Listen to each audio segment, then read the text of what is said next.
Shades Valley is next on the tally for Jeffco Ed TV. New coach George Bates, but familiar with the school system, coming from Center Point to Shades Valley.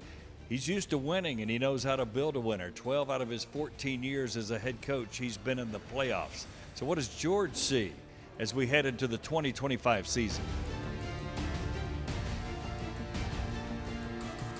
Jeffco is a great school system, and just having talked with Dr. Gunsler, when the job came open, he was like, "Coach, if something you're interested in, go for it." I did. I knew Mr. Sahan from the time I was at Minor. He was at Minor, Minor Middle, and it just kind of fit, and it worked out, man. And like I said, I'm fortunate to stay in the district. I didn't want to leave the district. I didn't want to relocate, and just being in the region with Shades Valley for a couple of years at the time that Center Point was in 6A. I got familiar with the players, what type of players they had, and when it came open, it's been a perfect fit. Is everything that I thought it would be. You've won everywhere. What did you see that makes you think, well, I can win there too, and maybe win at a different level? Well, truthfully, everybody knows me. I love academics, and you look at this school, it was a perfect fit to blend academics and athletics. And I just say academics and football. It to me, it's the best academic school that I've been a head coach of. And that's one of the things that, we want to use to sell our program. You can get the best of both worlds. We can truly mean it. So that's, to me, that was the biggest deal. And the campus is beautiful. It's quaint, it's right there. It's, you have a true city in Irondale. There's business is booming.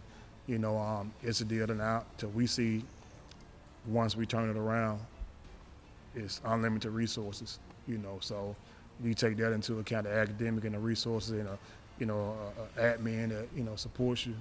It was just a no-brainer. Kids gonna be kids. They're gonna work hard. So right. It was a no-brainer. But you've got to teach them. I mean, they're 3-6 last year. You're bringing winning. So kind of describe what you bring from a culture standpoint to guys that aren't used to winning. Right. It's the deal that we tell them right now. We got to compete. Before we talk about winning the football game, we got to learn how to compete every day. And it's not coach speak. We got to learn how to compete in the weight room, compete at practice, compete in the classroom. Like, once we get that down, the winning is going to come. Because there's no secrets in football. At the end of the day, we learn how to compete.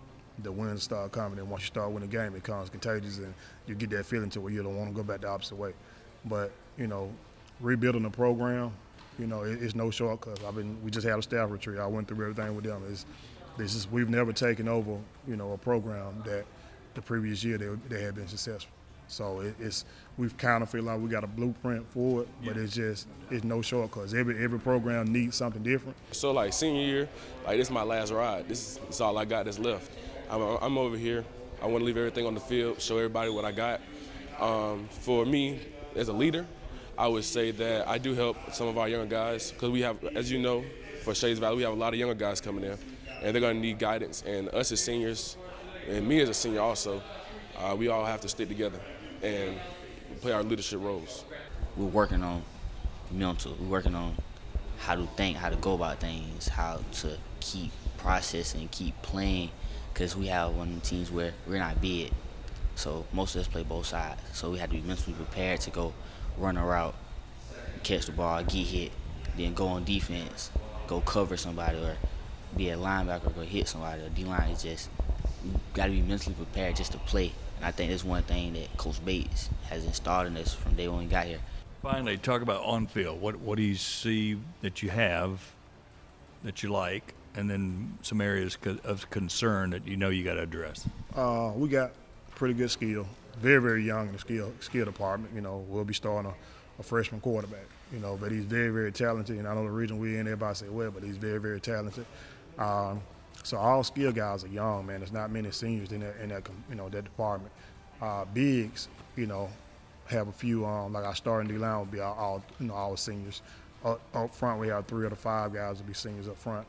But we have a good group. We just wish we had more depth. So we're going to have to play a couple guys. There'll be some crossover guys. But we tell them right now, man, we practice toward it, we train toward it, just let them know, man, we don't have enough guys. We got 45 kids right now. We tell them right now we don't have enough people to get tired. And so that's kind of how we push. When you think you're tired now, you got to be able to go an extra snap because we just do not have enough people to say we're tired.